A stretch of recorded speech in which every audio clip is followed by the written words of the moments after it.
하게 대통령께서 계신데 네. 말씀해서 죄송합니다. 저는 고종환 한국자산관리연구원장 겸 한양대 부동산 대학원 네. 특임 교수로 있고요. 우리 이억원 위원장님 계십니다만 현재 금융위의 금융심의발전위원회를 하고 있습니다. 세 가지만 좀 꼭 말씀드리려고, 이 기회가 아니면 또 대통령님도 오래간만에 뵙는 것 같고요. 예, 우선 그 시장 흐름은 트리플 강세입니다. 월세, 전세, 매매가 오르는데 최근의 시장은 전세가 무섭게 오릅니다. 이거는 공급 부족이 가장 큰 원인이다라는 걸 말해주고 있고, 이대로 가다간 자칫하면 3, 4년 집값이 미친 집값, 미친 전세 이런 것들이 재현될 수 있는 우려가 있어서 이 자리는 잘 마련하신 것 같습니다. 대통령 말씀에 100% 공감을 하고요. 두 번째는 그럼 왜 이렇게 공급이 허들이 생겼나, 네 가지 이유를 짧게 대안 위주로 하겠습니다. 첫 번째는 그동안 3년 전에 아까 대통령께서 왜 2022년 이후에 공급이 이렇게 줄었는가, 거기에 대한 답이기도 한데, 첫 번째는 택지난이었습니다.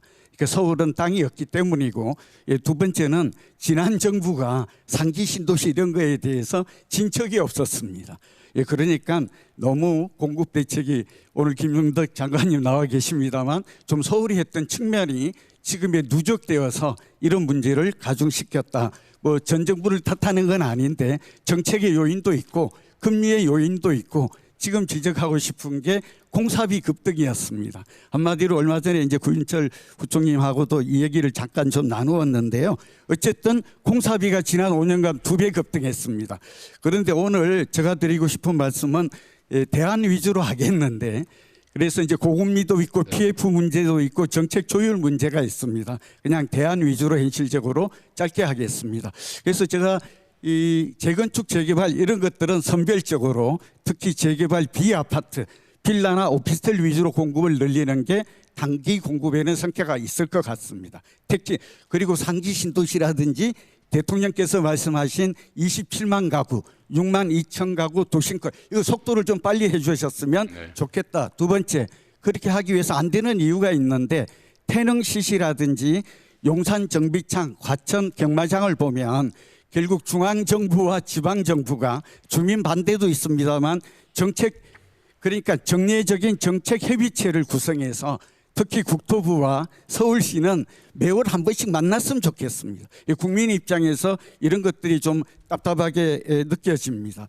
공사비 급등 문제가 오늘 제가 드리고 싶은 말씀인데, 이렇게 오르는 이유는 자재비 급등이 있습니다.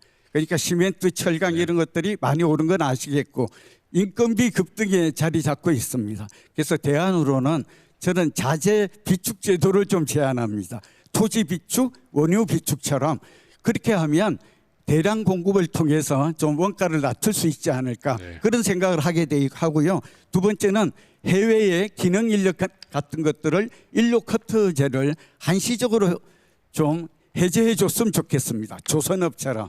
이게 지금 인건비 급등의 원인이 됩니다.